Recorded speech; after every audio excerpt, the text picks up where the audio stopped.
Hello everyone, welcome to Study Capital YouTube platform. I hope you all are doing fine, and in this video we are going to discuss a topic which can be useful not only in CET but especially in exams like NET and JRF. So if you're a NET and JRF aspirant, and if you have seen last 2 years, 3 years question paper, you'll see there is a great deal of questions being asked from Indian literature, and that too not from the way we were reading Indian literature in the past, but from more or less from the understanding of Indian literature, the literary and events that are taking place in India and their impact, how writers were reproducing those things in Indian English literature, and then any movement that is taking place in the West related to literary theory, literary criticism, so their implication in Indian literature, such as the question, the last year question that was asked in the NET examination related to Akbar's experiment of linguistic, ideology that we actually find, linguistic, narrative that we find in the writings of Chomsky, was asked in context to Akbar's experiment on a child. So that tells you that whatever we read, be it structuralism, be it post-structuralism, be it any theoretical framework from the West, how it affects the writing of Indian literature. In that context, the Indian themes as well, like the not just the term that you can see, the title, it says Indianness and nation in Indian literature.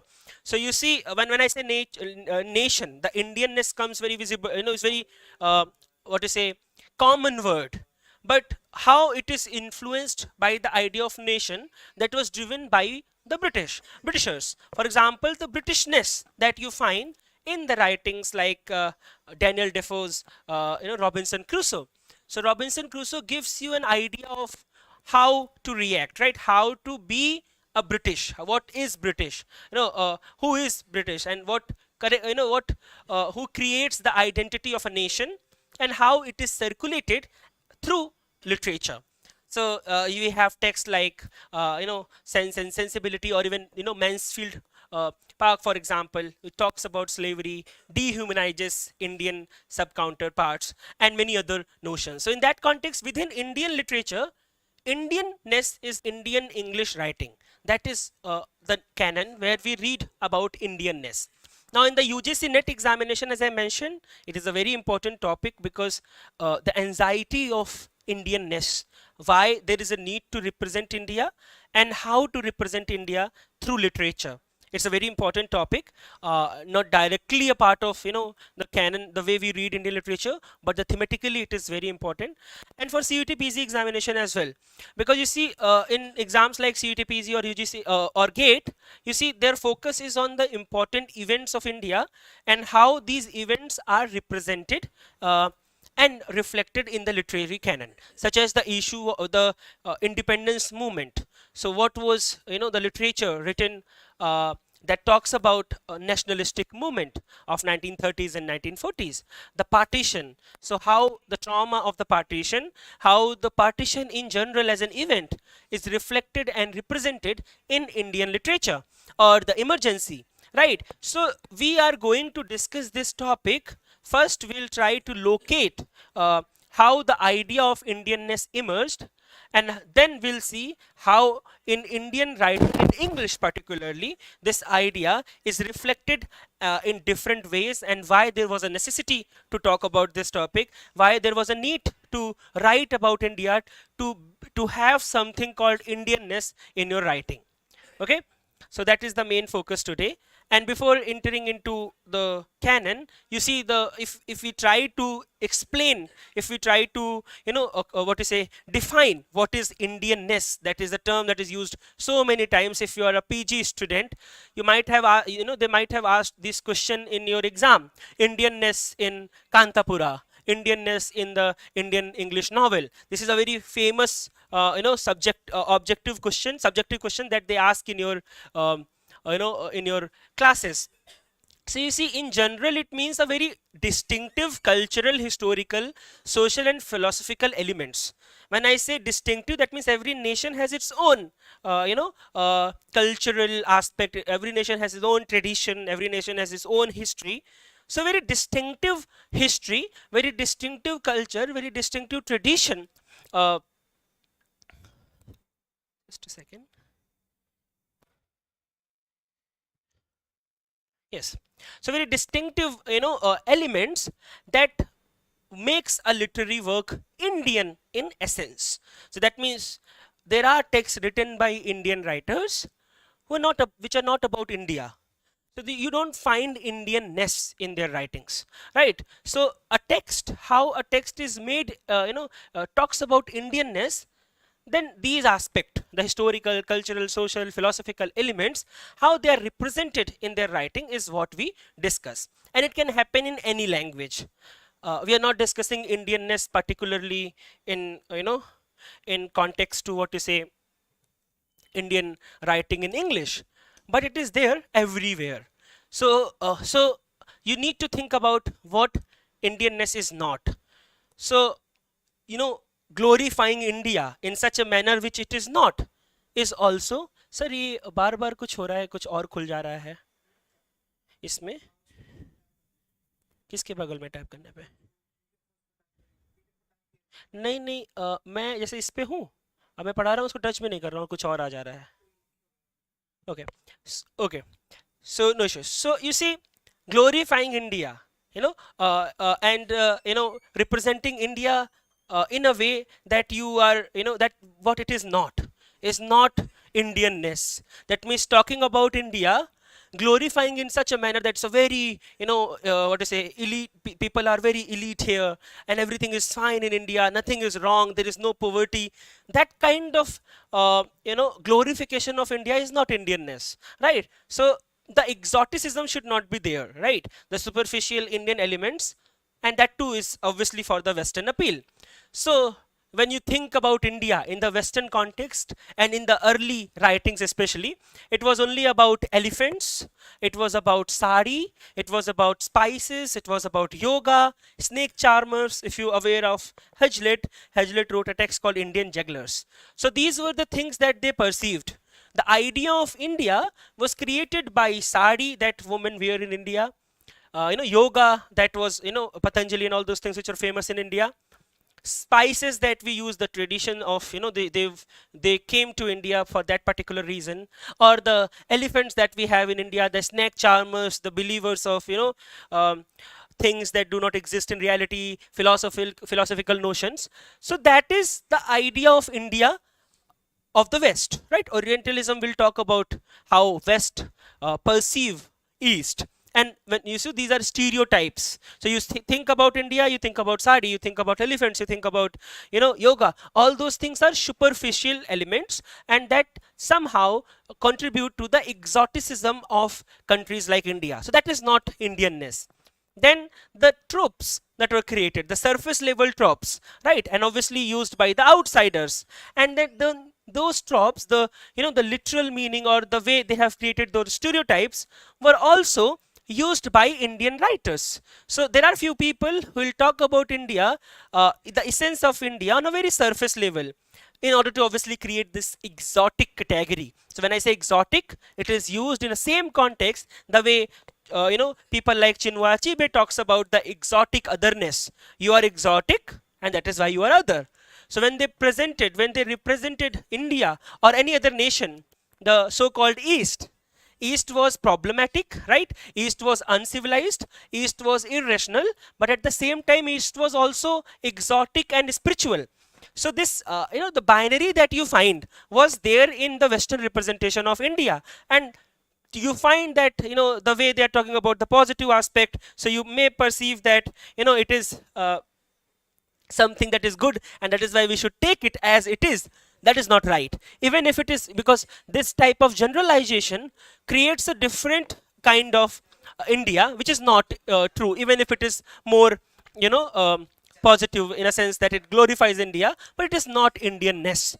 Then you see, Indianness is not merely about nationalism. Why I have mentioned this topic? Because when we think about Indianness in PG, in our classroom setup, we somehow associate this idea with the nationalistic writings that happened in 1930s. So you think about Indianness when you have to talk about Raja Rao, when you have to talk about, for example, R.K. Narayan, when you have to talk about people like Mulk Raj Anand. These are the people who comes to our mind when we think about Indianness, because obviously that was the time frame when nationalistic movement was at its peak, and these people have contributed to the nationalistic development, talked about India in great detail, and that is why we think of uh, that this is what Indian is, Indianness is.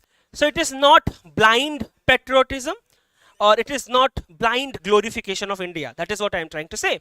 And in that context, literature that tries to praise India, or create that idealized heroine figure that we see in so many movies, that we see in so many texts written by writers, where they are comparing India with an idealized image of a woman and trying to explain morality and all those things. This is somehow creating a pan-Indian identity. And when you create a pan-Indian identity, you also it has been done obviously within literature as well, by undermining the regional differences. So because when you think about India as a nation and the way it was formed, right, the identity of India, the way it was formed in the past, it was based on pan-Indian narratives, but the regional complexity was missing.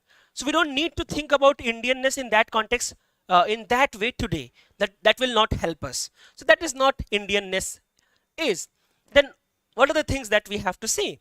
So when you read literature and when you see the complex literary consciousness, this is one very important point in Indianness. When I say Indianness, that means it is not about how a writer represent India. It is not about how writer sees India and construct the world through an Indian lens. That is what we perceive with Indianness. But even if they are writing in English or exploring global themes, they are in the center of it is how they are doing it. So the Indian lens is explored. So like you have post-colonial lens, you have feminist lens. In that sense, Indianness is about how you are looking at India, how you are constructing the world through Indian lens. So creating a different world from Indian perspective. That is Indianness. And that is why it is not surface level India that is represented by the early writings on India. I'll talk about literature later. I'm just trying to explain what Indianness, and then I'll come to straight to literature to make my point. So it is not that decorative glorifying India. It is deep rooted. It talks about values, beliefs, ways of thinking that are related to Indian civilization, that impure, unpure civilization that existed before the colonial intervention. So before 1600, right, the civilization, or even after that, the ethos of India that we have carried with us, those kind of things, those values, those family bonds that we had, the community over individualism approach that we had, the respect for elders, the spiritual openness. You may question these things in today's context with so many theories emerging about the problems with the family and all those things, but this is real India. The spiritual openness, the thinking about community over individual, family bonds were considered. This is the element, and how writer is seeing these things, how he is constructing the word around these things, is something that is important. So you see, there will be characters in our literature who chooses duty to family over personal happiness, and that reflects Indian ethos, because this thing, so to think about duty to family is more important than my own emotions, my own feelings. It only existed in India in the past. So that is Indianness, and you can find it in anywhere, in any literature. It is not only specific to English literature, but it is Indian in its approach, and that is why you will find Indianness talks about Indian identity. Raja Rao, if you read Raja Rao, he talks about it, that the selfhood, how what does it mean to be Indian. It's a globalized world, So what does it mean to be an Indian? That is also a question. The Indian factors, the issue of the caste, the issue of the religion that we have, the issue of gender, the issue of reason within India, how it shapes your identity. That is Indianness. That is what we find when we think about India as a nation. So this is Indianness. Now I'll go back to Indian writing in English because we are English literature student. So I'll try to make a point, to to be at a center, to be at that situation where we can actually talk about uh, the representation of how Indianness is represented in literature. And to do that, we need to go back to some important junctures, important points where from where the Indian education in English started. So for that purpose, we'll have to go to some of the important events that have taken place in Indian context. Right? Is it not visible to you? Okay. Yes. I hope it is visible now. Yes. So that East India Company came to India in 1600. So there was no we were not introduced to English. We were not introduced to English people before 1600. It came to us in 1600. But the intervention, you see, they came, they started ruling, and then all those things happened. In 18th century, what happened? They started introducing printing press in India, right? And those printing presses that were formed in India during the colonial period, during the British Raj, they started producing books. And those books were not only in English. I'm not saying that, they started just printing English books for Indian because the people had no idea about India, about English in India. So they started publishing Hindi books as well. They started publishing English books as well. And not only book, when I say book, that means literature, but those texts were related to grammar, dictionary, translations, and the role of Christian missionaries. If you have read the Victorian literature, and if you're aware about Jane Eyre, we see there is one character in the Jane Eyre who is asking Jane Eyre to travel with him to India to, convert people into Christianity. So the missionary mission was there from the very beginning. The moment they started entering in India, the moment they started ruling over India, the very first thing that they wanted was to convert people into Christianity. Right. So the missionaries were there, and they were also playing a very important role in accelerating the spread of English. That is linguistic imperialism. There is a phrase for that, very important for NET students. For those who are appearing for the NET exam, they should know the concept, how it emerged, the concept of linguistic imperialism. As Edward Said talks about in his writings. So not through army, but through language, right? And that is how English was introduced to us in the beginning. Just a second.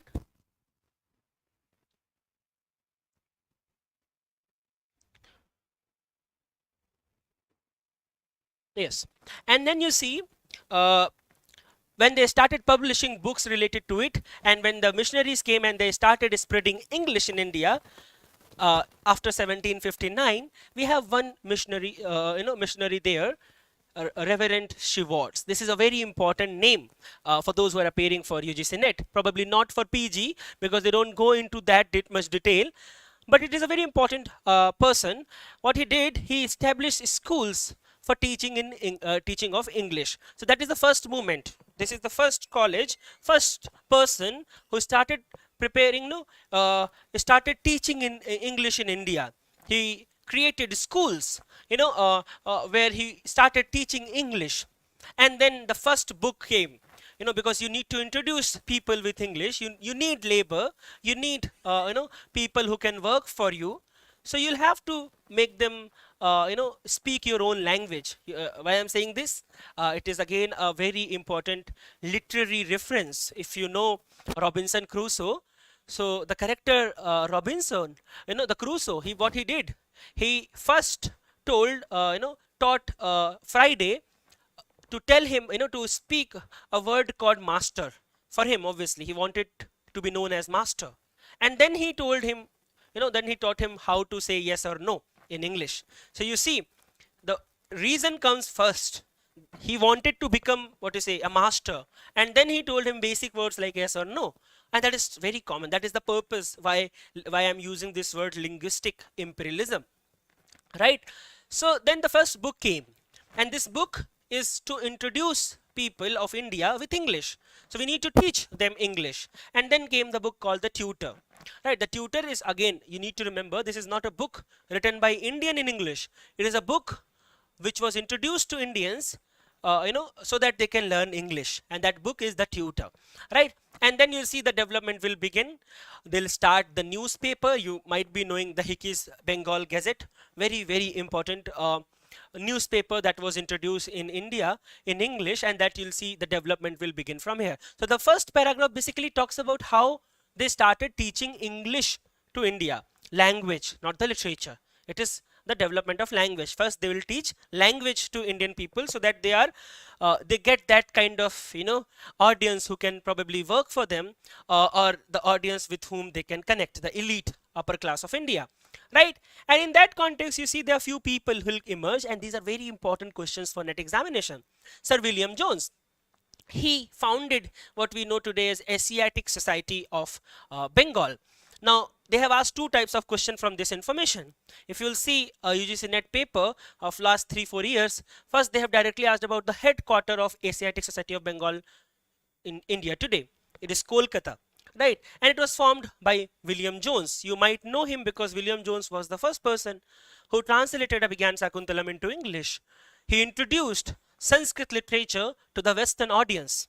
There is a historian, right? There is one historian, I'm forgetting his name, but he visited India in 20th century, and when he went back, he wrote an article about India, and he said what these people, Max Weber, people like William Jones and others, what they have talked about Indian culture was all fraud. Why? Because they talked about there are few people in Western context who talked about the Sanskrit literature and the importance of Sanskrit literature in India, and the rich traditional historical cultural aspect that we have in India, the texts that we have, their importance. There are few people who have done that, such as he's introducing Abhigyan Shakuntalam to the Western audience.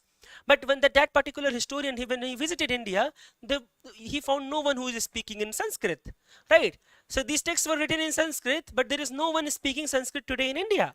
So he was confused, and he came to conclusion that probably these kind of people like William Jones, Max Weber, they wanted a respect from us, and that is why they have created a very negative, a very opposite of what actually exists in India. There is no Sanskrit culture of India. That is what he said. This is I would say an argument that is available in a text called The Perishable Empire by Meenakshi Mukherjee. Now this information that I have given you is very relevant because and in Indian context especially, about the language politics that is taking place in India today, and that will take we'll talk about it in Macaulay's Minute as well. So you see, William Jones founded this Asiatic Society of Bengal, and then he started translating Indian texts for the Western audience in English. So Abhigyan Shakuntalam was the first text that he translated, and obviously for the for the British audience to the West, and that is how they started reading Indian literature. Indian literature was introduced to Europe through these translations.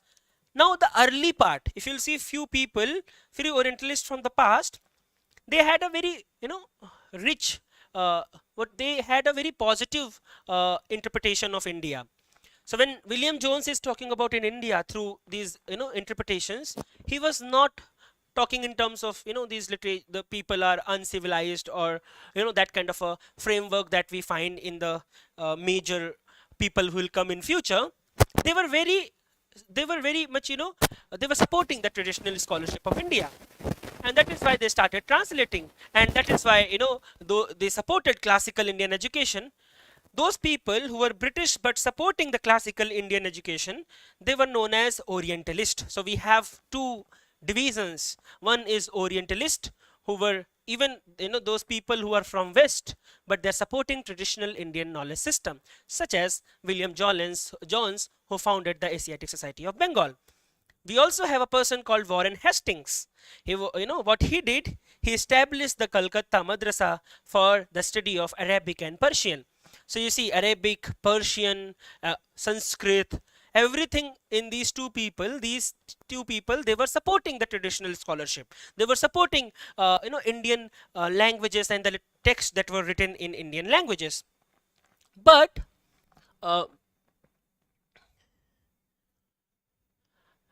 And in this development, you also have a Sanskrit college that was established in Varanasi in 1791. Now you see the development. Try to understand the development, how it is taking place. The first William Jones did something, Warren Hastings did something for Indian traditional knowledge system, and then the Sanskrit college at Varanasi was established in 1791 by Jonathan Duncan. These are the chronological junctures. They are also very important. They ask these questions in chronology, not only in GATE and NET, which is a very important topic for GATE, for NET, but it's also, it can be very important topic for PG students as well, because these chronologies I have found in genuine entrance examinations as well. So try to understand how we reach to Indian writing in English, and in that context these junctures are very important. So Sanskrit College at Varanasi was established by Jonathan Duncan, and that, as the title suggests, it is again teaching of Indian, languages, of Indian language tradition, not the tradition of the English. And then you'll see the college, the main purpose of why this college was established in India, because they wanted to study, Hindu law and philosophy. So they wanted to promote the Hindu law that existed in the past, the philosophy of India that existed in the past, and later on it also became a university that is very famous today, and it exists in Varanasi. Now you see the people who became principal here. They are also very important. Griffith, who translated Ramayana for the very first time, as far as I remember, he was also a principal of this college in India, and he translated Ramayana, as I mentioned, during 1870s and 1875. That is the first translation of Ramayana, right? So those people, the early people, as I'm mentioning, they were in a way supportive to Indian writing in English. And at the same time, we find, because we are talking about 1790s, you see, the breakthrough came in Indian English literature. So for the very first time in 1793, a person by the name of Sheikh Dean Mohammed, he published a book in London, and that is titled Travels of Dean Mohammed. Try to remember, try to understand this. This is not a book in English published in India. It is a book by Indian published in London. Okay, so it's a travelogue. The travelogue that he's writing, called obviously the Travels of Dean Mohammed, by this person. But it is very important in Indian English literature because he's an Indian person, right? And this is a travel narrative. So it is not unique to Indian writing style. Travel narratives was the part of, look at the time frame. It is 1790s. And look at the literature of 18th century of the West. I mentioned Robinson Crusoe, a very important adventurous, text written about, more like a travelogue, and there are many other. If you see 17th century, the chronicles that were there, all those talked about the travel narrative. So it is not unique to India. He was obviously British educated, so he had this knowledge of this genre. He just wrote it in that particular genre about his travels, but he's an Indian person. So in that context, the form and the content is British, but the writer is Indian. And that is the first movement. There's the first book by an Indian in English. Now you see, what will, the impact of this book. So Indian writers, Indian authors will try, what will they'll do, they were writing in their mother tongue in the past, but because they're introduced to English now, there's a book to teach English to Indians. They started trying hand at writing in English as well.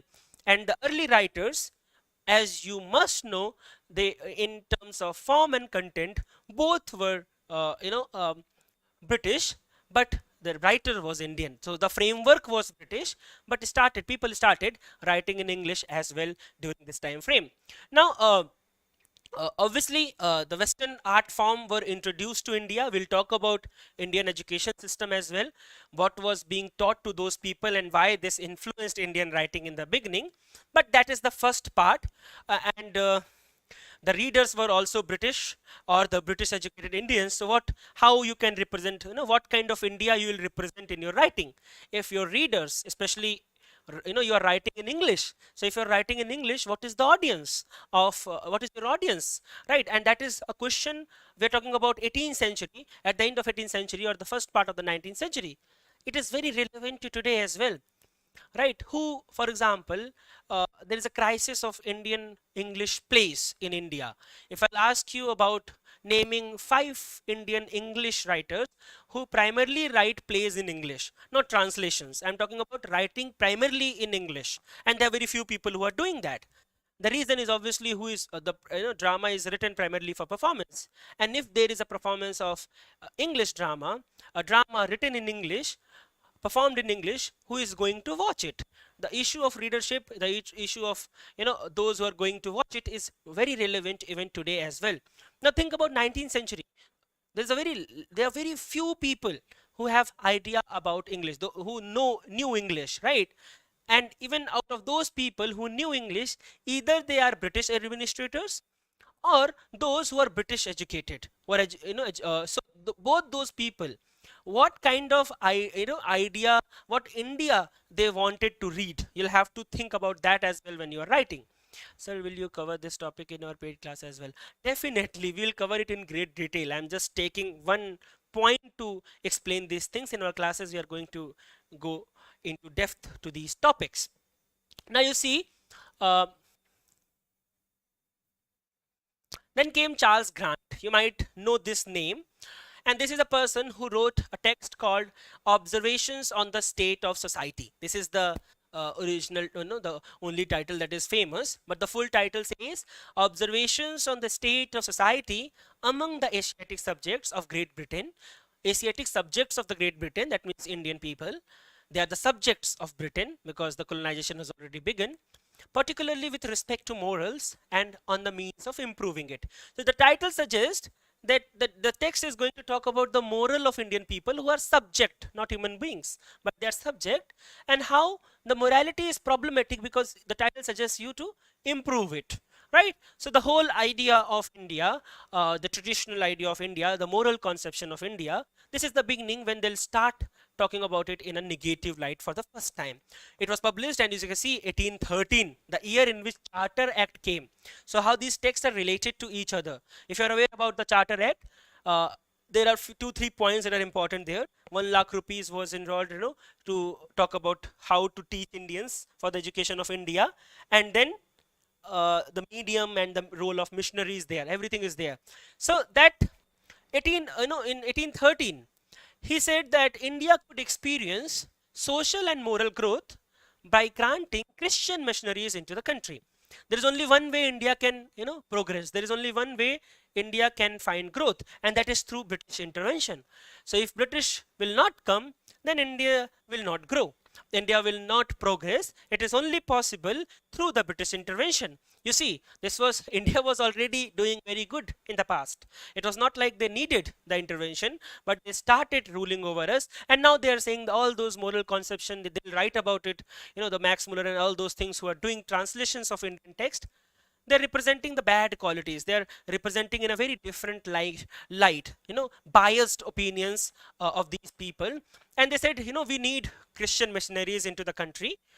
And this is again very, very different from what we have read in the previous slide, because the previous people were saying that they were promoting Indian knowledge system, but he came and he said we need Christian missionaries because the moral conception of India is wrong. They're uncivilized people and all those things that we read.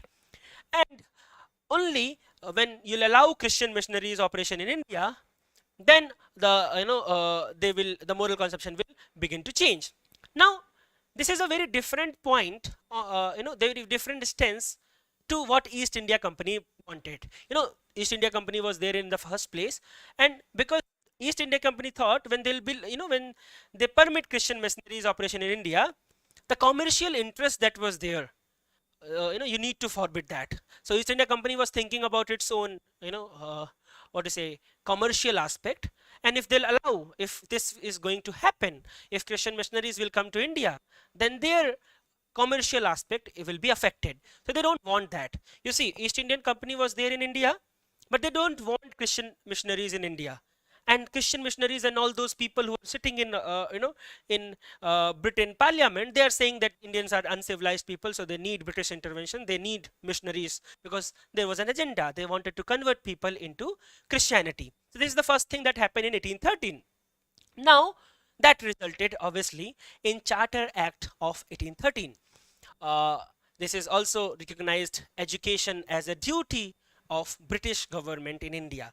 So we need to educate people, Indian people, and this is our responsibility. You know, white man's burden, Kipling says, right? So it is a burden of a white man to teach those who are uncivilized Indians, right? So the Charter Act came, and it somehow, it's a formal recognition that we need to educate Indian people. It is our responsibility. So they were doing that through different means. This is the formal acceptance that now we are going to do that. And the act mandated 1 lakh rupees for promoting education in India. And then you see, when there is 1 lakh rupees, there is a debate between the Orientalist and the Anglist. I mentioned Orientalist were those people who were supporting Indian education system through Indian means, but there were Anglists as well who believed in Western education in English in India. You see, Raja Ram Mohan Roy. So Raja Ram Mohan Roy was, an Indian person, but he was in favor of Western education policies. So because obviously he was one of those social, reformer who was talking about the bad, situations like Sati Pratha and all those things.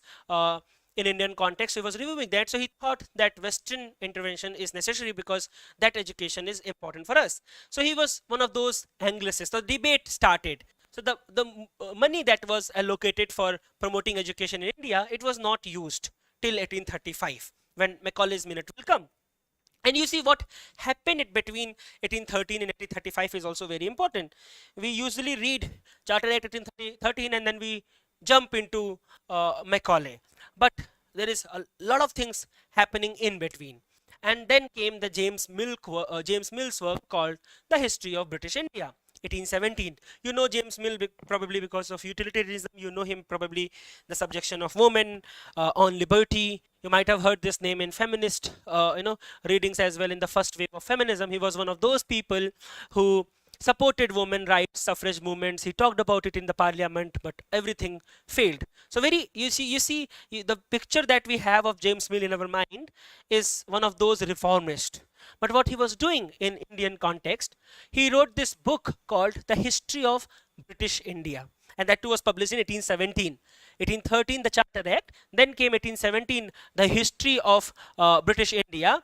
And what he said is very important. He said it is a society, the Indian society, which we perceive it as, very enriching in its own ways. He called it as stagnant. He said it is devoid of progress. It is subservient in comparison to European civilization. So he is one of those people who believed, again, the same thing, that Indian education system is not beneficial at all. Indian society is, it will not progress until and unless there is British intervention. And because of that, he painted a picture of India which is full of superstitions. So the religious superstitions that we follow, the social hierarchies that exist in India, the cultural backwardness that we have in India, this is what you'll find in his discussions. And with this, he's trying to justify the colonial intervention. And that is why he believes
Hello, hello. Am I audible now?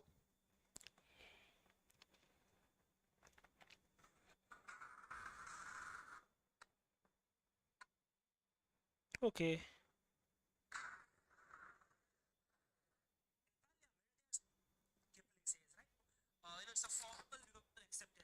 Hello, is it clear now? Is it clear now?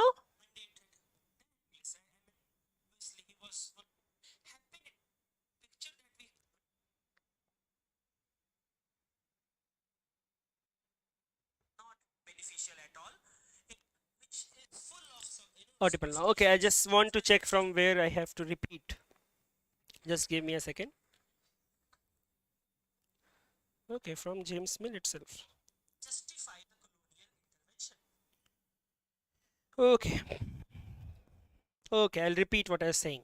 So, as we have seen in James Mill is one of those people who believe that Indian education.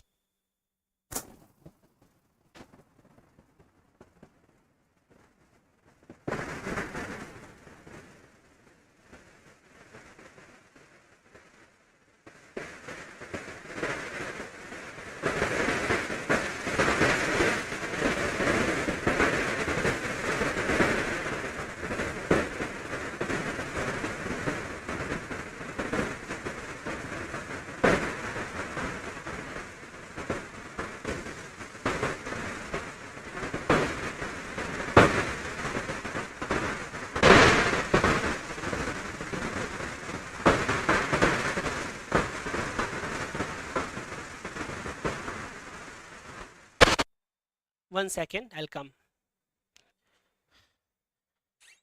Satyam sir, Satyam sir.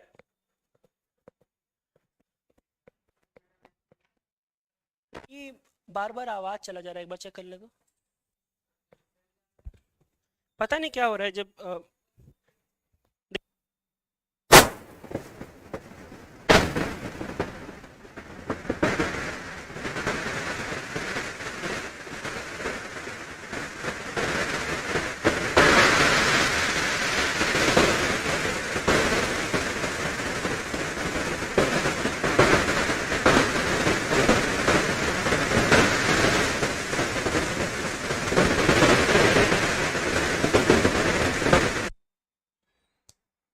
yes.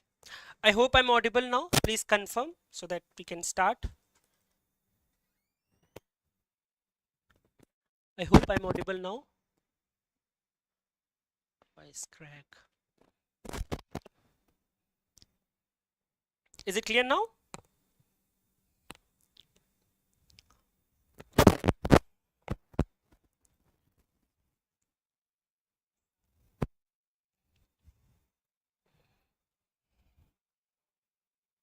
Yes. Okay. Okay. So we have seen now that James Mill was one of those people who was in support of British intervention because he believed that Indians need in order to be civilized, in order to be rational, they need British intervention. And then you see there were demographic political changes also taking place in Britain. So evangelists, those people who supported English education in India, they were in power there, but there were also liberal people there. Now they both united, in order to talk about one thing that is common, and that is to teach Indians in English mediums, in English, preferring English language over the classical languages of India. Now there are differences between them, right? Liberals and evangelists, they were opposite to each other in Britain, in British politics, but they are coming together, and they are, the one thing that is common, the civilization mission that they had is common between both of them, both of these groups, and they preferred English education in the classical languages. Now I'll ask one question to you. Now tell me this aspect of leaving out your differences and then discussing things, for the major cause. There is Gayatri Spivak's term for that, where you forget, where you leave your own regional, your own differences in order to fight for the bigger cause. A term in postcolonial studies by Gayatri Spivak. We'll come that later. Now what is happening in India? We have Raja Ram Mohan Roy, and he also supported Western style education in India. And they collaborated, he collaborated with British officials, established institutions that started teaching what to say modern sciences, logic, philosophy in English. That is the intervention which resulted in Hindu College in Kolkata, formed in 1817. So this college was formed not to teach the classical, teach through classical languages or about the Indian traditional knowledge, but it was formed to teach modern sciences, logic, philosophy in English. That is one change that happened with this college, Hindu College in Calcutta. Now it's a university, you all know that, presidency. Now this was established by, again you see, there are two people.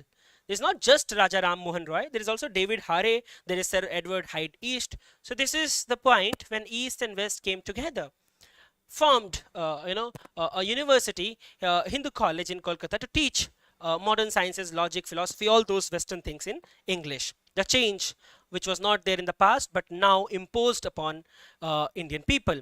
And Raja Ram Mohan Roy also started publishing certain magazines in English. Brahmanical magazine is one of those, one of the first interventions. Now you see, this happened for the first time. We also have a Committee of Public Instruction in Bengal in 1823, and yes, it is strategic essentialism, right, Vaishnavi? So in 1823, there was an appointment of Committee of Public Instructions in Bengal, and that is not important, relevant. But Raja Ram Mohan Roy will write to the to the Governor General of this committee. There's a person called Lord Amherst, and his letter is very famous apparently. Raja Ram Mohan Roy's letter to to Lord Amherst. And this is a letter to the Governor General of this Committee of Public Instructions in Bengal. And what he writes is very famous, because he wanted to set that kind of a college which will promote a liberal and enlightened system of instruction, which will embrace natural philosophy and sciences, and not the Sanskrit college in Calcutta. So you'll find a great deal of discussion about how we don't need Sanskrit education in India, and this Sanskrit college in Calcutta, the money that is being located to this college is waste. That is the term that is used by Macaulay in his minutes. There's a great deal of discussion in Macaulay's minutes about Sanskrit college in Calcutta, and that happened in 1835. But 12 years before, Raja Ram Mohan Roy writing a letter to Lord Amherst asking him to teach, to start teaching, those instructions, so-called enlightened, systems. The British education system was based on enlightenment, and these are the things that we need to teach, and that is why we need to teach natural philosophy, we need to teach science. We don't need to teach something that is being taught in Sanskrit college in Kolkata. That is something that is related to Indian traditional system. Now, it was not like he was against the vernacular education. He said we should use vernacular education, but only at the primary level. The English as a means of accessing modern knowledge is necessary for the, for the higher education. So that is one thing that he changed with this later in 1823.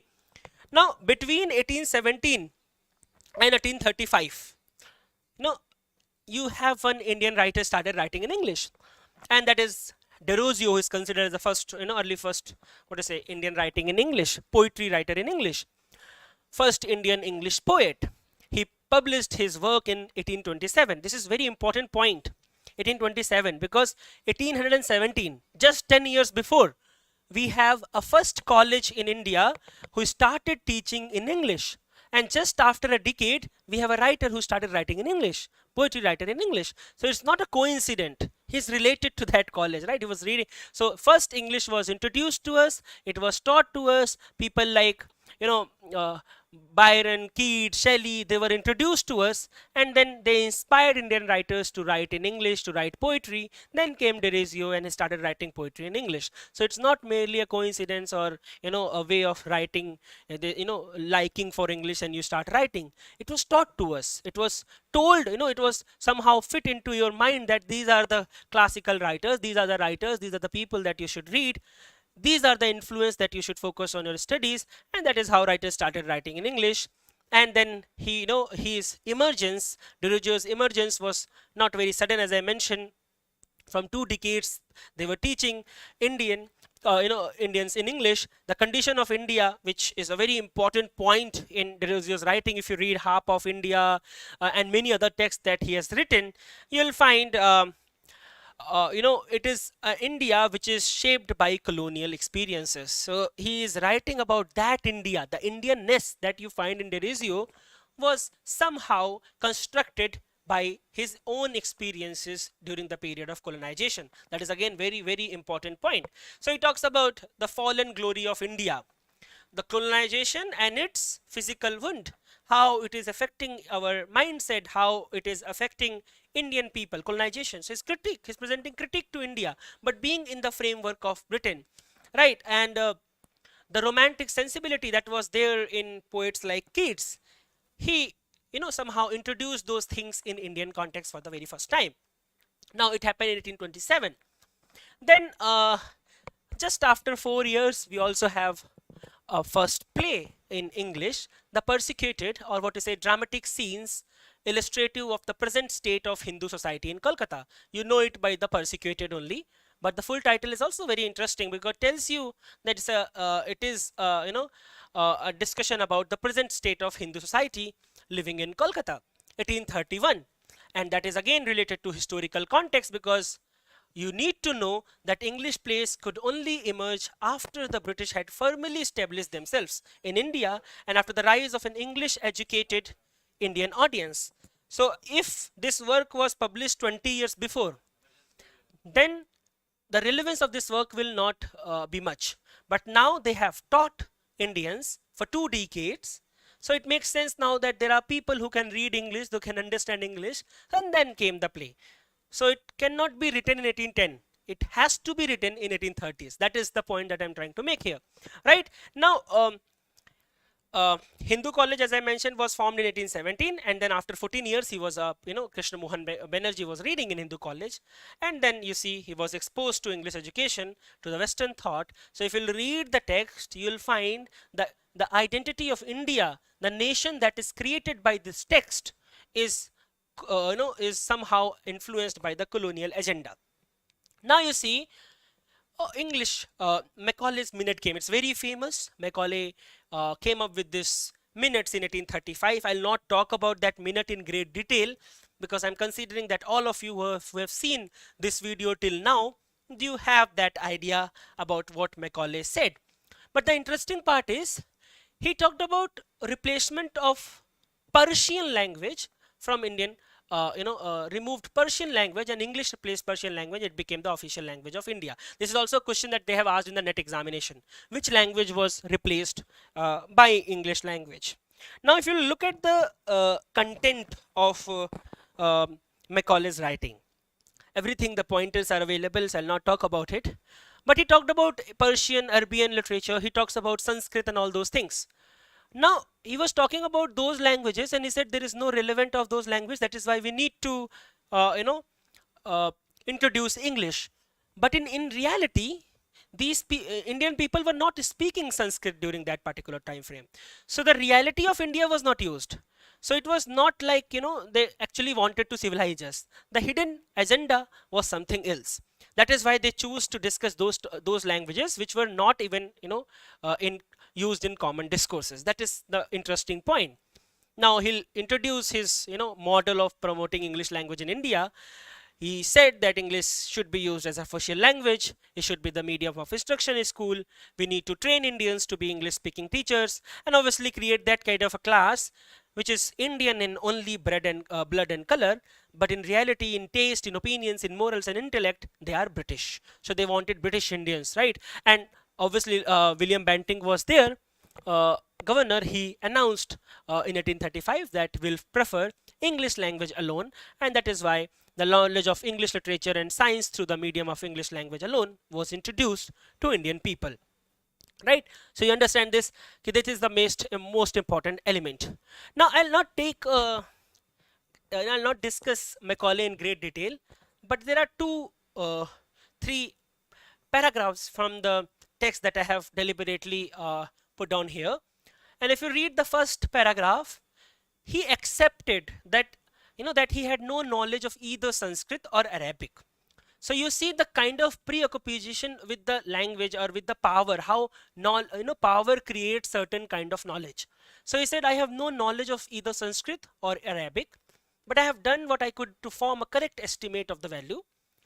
I have read translations of most celebrated Arabic and Sanskrit works, the translations that have been done by people like Max Muller and all those people.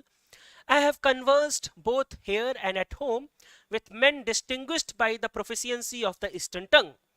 So he talked with those people who knew English language in India and in the past. Obviously, he talked to those who were evangelists, who were in favor of English education in India. Now I am quite ready to take the Oriental learning at the valuation of the Orientalists themselves. So Orientalist persons should come and tell you, I have never found one among them who could deny that a single shelf of a good European library was worth the whole native literature of India and Arabia. So the very famous dialogue which says that Indian literature is actually worthless, no value at all when compared with European knowledge system. And then he says, that is the point that he made. Now how to teach Indians English? And then he says it is impossible for us with our limited means to attempt to educate the body of the people. So we have so many people living in India, the population, and it is impossible for us to teach all of them. So what we should do? We must at present do our best to form a class who may be interpreters between us. So we need that kind of a people who can be a mediators. So we'll teach some people, they'll teach others. They'll be the mediators. And the millions whom we govern, a class of persons, as I mentioned in the past, Indian in blood and color, but English in taste, opinions, and moral and intellect. Now, till this point, you may think that that he is probably considering his own knowledge as superior, Indian as inferior, and that is why he is doing that. But there is one more layer to it, and if you'll read a letter written by him to his father, that letter is obviously you'll find it on Google. And in the letter he says, our English schools are flourished wonderfully. He's writing to his father and he says, our schools are flourishing wonderfully. We find it difficult, indeed at some places impossible, to provide instruction for all who want it. At the single town of Hooghly, 1400 boys are learning English. So he says, in a one single place in Hooghly in Bengal, there are 1400 people who are learning English. And what is the effect of education of English? The effect of this education on the Hindus is prodigious. No Hindu who has received an English education ever continues to be sincerely attached to his religion. So the English education is detaching, somehow taking you away from your own religion. And he's writing this in a letter to his father. So that tells us that the agenda is not actually to civilize us in a good sense, to teach us in a good sense, but there is a hidden agenda to convert people into Christianity, to take them away from Hinduism particularly, which was prevalent during this particular time frame. That is the main agenda behind writing this minute, behind introducing English as an education system of India, in India. Right? Now, what happened? There is so much again in between 1835 and 1854, but I'll not talk about it because the topic of discussion is different today.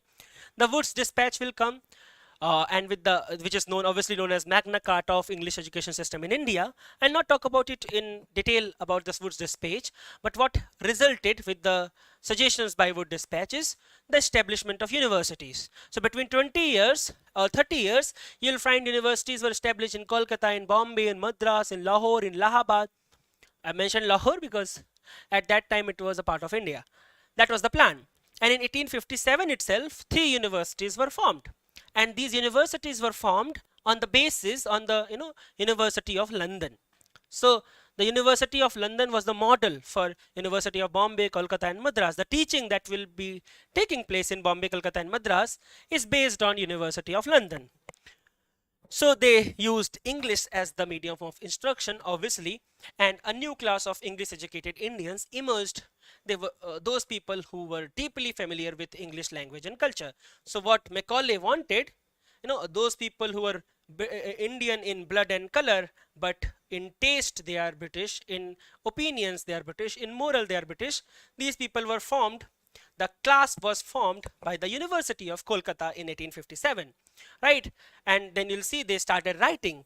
This first generation of Indian English writers were elite. If you know the filtration theory of Macaulay, he suggested that you need to teach those who are, elite, and then they'll teach the uh, commoners. So that is the uh, class formation in India that happened in 1857, and that will obviously result in literature.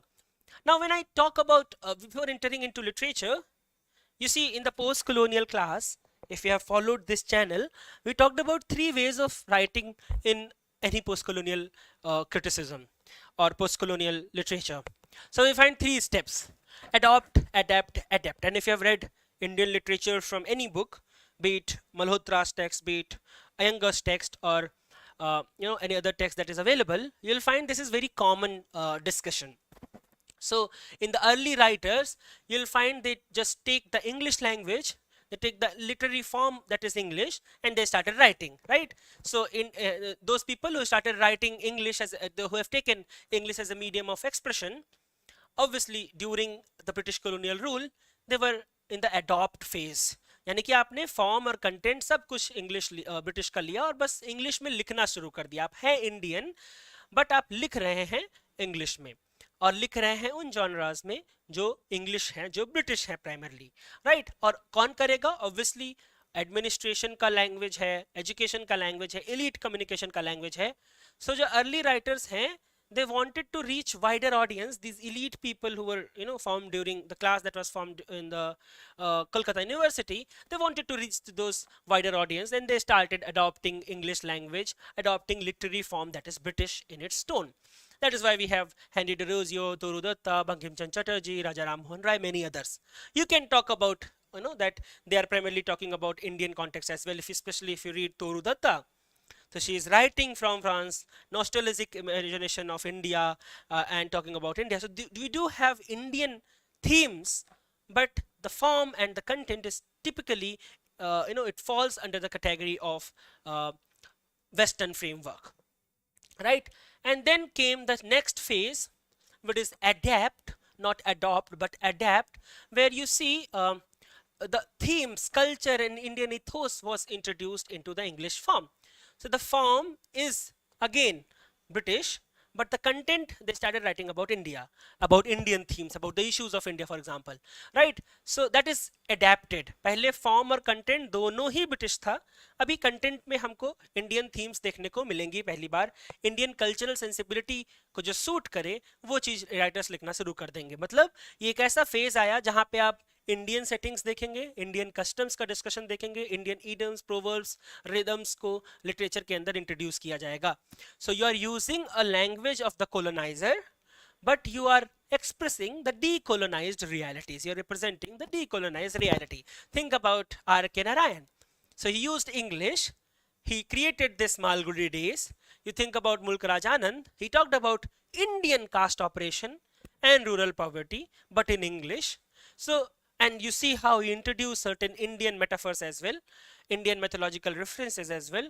Indian English idioms also became very common. So from now onwards, this is the phase where we start establishing what we say Indian English that was not there in the past. You know Raja Rao's Kantapura. If you're aware about Raja Rao's Kantapura's 3 foreword that he has written to that particular text, he talks about what is Indian language, Indian English, right? We cannot write like British, and we should not, he says. Right? English is not alien to us. It is a language that we need to adopt in such a way that we start talking about Indian sensibility in it. So Indianness, the argument that we are taking today, is there in that particular discussion, right? So not foreign, but it is reimagined as an Indian language. So we don't need to to follow the parameter that was set by the British. So the what to say, the Indian British language will also come into consideration. So this is English, but we'll try to indicize this English. How we can do that? So look at the Bengali reference to it. It's not Vizay, it's Bizay. So the pronunciation changed, right? And then the way we use to speak in Hindi, for example, I say, for example, he'll वो नहीं आएगा ना, this is what we say, we नहीं आएगा ना. This is very common the way we speak in Hindi. And you'll write he'll not come, no, especially in South Indian context. Now, this structure that I'm talking about is not structure, what to say, is strictly following the British model of English. So this is the way through which you adopt Indian, you start establishing your Indian English formation, and that happened in this phase. It was not there in that particular phase, but it started in this phase particularly. Then came the last part, that is adept, and now you have a very unique Indian voice, very global relevance of it, right? So you'll write in English, but not for all those purposes, but for global recognition. So you'll use very creatively, you'll use very confidently to explore Indian realities. You'll talk about post-colonial themes, you'll talk about identity crisis, global diasporic experience, everything will be there. So now you're not concerned with explaining Indianness, but the publication, the publisher, and all those come. The politics of publication came. We talk about it in the classes as well. That the Eurocentric approach in the award system in the publisher. So if you're writing something, for example, against what the Western audience need, you may not get a publisher, a good publisher. Right, so you need to think about the content of your writing in order to write a text in English. That's a different discussion. But these people like Salman Rushdie and Ritu, they got they have a very global recognition. So their audience is also, there maybe the content is Indian, but the audience, the readers, those who will read the text, they are spanning over the continent, right? So they'll do something which is different from the 1930s writing. Think about the multilingual registers that you find in their writings. So they'll use English, right? Hindi and English mix. They'll code switching जिसको हम बोलते हैं, right? You'll write it. You'll see there are people who are speaking in English, and all of a sudden they'll switch to their own mother tongue, and it is very common in the writings of 1970s, and it is especially after Salman Rushdie. That is a very important juncture. They'll use magic realism, historical fiction, satires, and all those things will be introduced to India. So now the borrowed tool that was there is not there, and the English became a refined Indian instrument. That is happened with the globalization and at the end of the 1980s. Now I'll come back again to Indian writing in English. So you see the literature, especially in terms of novel. Bankim Chand Chatterjee's novel came in 1864, Raj Mohan's wife. And 1857, when Charter Act of India 1813 came, when Wood's Dispatch in 1854 came, these are the ways through which Victorian novels entered India. जितने भी English education policies हैं, institution बनाए गए, इन्होंने Victorian novels को, Victorian text को India के अंदर इंट्रोड्यूस किया. So if you look at the curriculum of Indian universities in 1860s and 70s, you'll find Dickens is in syllabus, Thackeray, Eliot, Bronte. These are the people who were introduced to Indian students. You'll be amazed to know that they started teaching British literature. 5 minutes. Bas 5 minutes. I'll just sum up in 5 minutes. They started teaching, what to say, English literature first in India, then in their own land. That is ironic, but that is true. So they started teaching these people. These are the people who are being taught in India. And they promoted moral, realist, and very civilized literature. This is Victorian literature. If you're aware about the Victorian content, you're aware about the Victorian morality, the realism that was prevailing, the literature that is very close to nature, very close to reality, written by these people. So they believe that this fiction will reform Indians, will modernize Indian morals and social structures, because that is what we were following in, in Britain. So all those texts, these are the canonical writers. These are the people who created what we know as British, as a nation. That identity was created by these texts. So they thought that while introducing these things to Indian people, we will be able to reform and modernize Indian morals and social structures. And the genre gained wide readership among Bengali intelligentsia people like Bankim Chand Chatterjee, and that is why Raj Mohan's wife came into existence. Now you see, Bankim Chatterjee was educated at Presidency University. The thing that we talked about, 1817 Hindu College, which later turned into Presidency University, first college and then university. The institution which was originally created with a purpose to teach Indians in English. He was educated from there. And then he was also one of the first Indians to earn a degree in English literature. And he was also one of those people who was in the first batch of University of Kolkata. He did graduation from University of Kolkata. So you see that he is one of those people who, one of those classes which was introduced by British for the very first time, and he'll start writing in English. But again, I'll just drop this one hint to all of you. The first text that he has written in English was Raj Mohan's wife, and this is the only text that he has written in English. He switched to writing in, in his own regional language, Bengali. And if you read the text Raj Mohan's wife, it is a text which is more talked than read. So you know about the text but not the text, and that is not one issue that also exists because there is no manuscript available. They're very rare, so you'll not find the text. That's a different discussion, but there are so many people who talked about it. And if you look at India in this text, you'll find a great deal of what to say, bad representation of Lord Kali, goddess Kali, and our Indian gods were demeaned. Those who were speaking English was given preference, were respectable in the society. And this is ironic because all other writings of Bankim Chatterjee, where the person who is speaking English is a subject of ridicule. So when he is writing in English, those who are speaking English are respectable. But when he switched to writing in Bengali language, the same person become a subject of ridicule. So you see that comes the role of readership. Who is a reader? So if the reader is English, British administrator, if the reader is one of those elite people who was British educated, then you'll have to change Indian. What does it mean to be Indian, right? So I'll just move ahead, and I'll show you that how he also Victorian domestic realism and everything that you find in Raj Mohan's wife was already introduced to him primarily because of the Victorian education. Now you see, that is the first point when we reach to anxiety of Indianness, and that is the point where I'll just leave today, because I'll take from here to the contemporary literature probably in our next class. But one thing that you should be see, that he is writing Indian themes and settings for Indians, but obviously he was writing to match the aesthetic and moral seriousness of British novels, because the readership is very important. I'll just take you to one quote. There is Michael Madhusudan Dutt as well.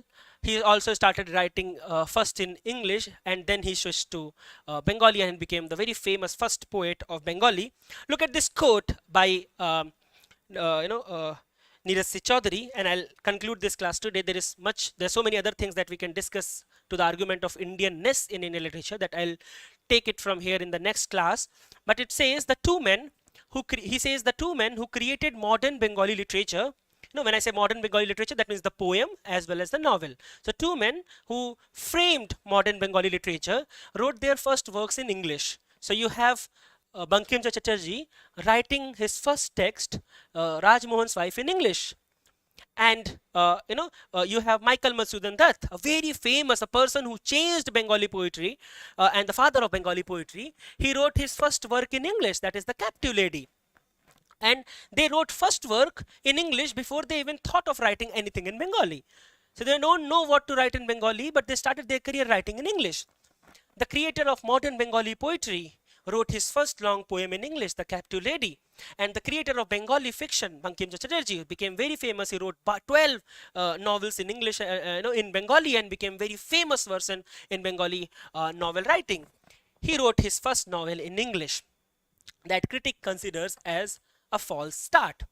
But both of them found that to do so was to go into that kind of a blind alley which led nowhere. So they realized that if we'll write in English, we will create that India which supports the Western, model, then we are not going to be anywhere. And for this reason, they turned to Bengali. So they switched from writing in English to Bengali, and they became very famous. You'll also find letters by Bankim Chatterjee to very prominent people down there to write in English and to write in their own regional languages and not in English. Bankim Chatterjee has given no, what to say, conclusion, no reason why he switched to Bengali, but Michael Masudan that has given a reason. He has written a sonnet, and that is up to you now to find out that sonnet where he talks about how, he was basically, the situation is like he is a beggar and he is knocking at the, foreign door when his own mother tongue's gate was quite open. This is a very, it looks like a very, very rhythmic line, but it makes sense when you think about it in the context of Indianness in Indian English literature. So I'll stop here. There is so much that we can discuss here. As you can see, I have mentioned about the Kantapura, the experiments that were there, how the change happened, the older generation, what they are writing, and all those things, and then how the idea that India as a whole neglecting the, undermining the regional differences and writing about it. Then the third word, cosmopolitanism, who is introduced, who is considered as a good writer, who is not, and how it is affected by the Western reading. The Bhasa literature, what Indian languages were doing during the time when English was talking about these interventions. So there is so much that we can do. Probably we will do this discussion in some other class, but I hope you understood the first part of it, which is how it was introduced, how English was introduced to India, and the purpose behind it. I'll stop here. Thank you so much for joining. If you want to, there are batches also for NET, for CUT-PG, and we are discussing these things in great detail. And if you want to join it, you can join. Otherwise, you join here, and we'll continue this discussion in a Mannas class. Thank you.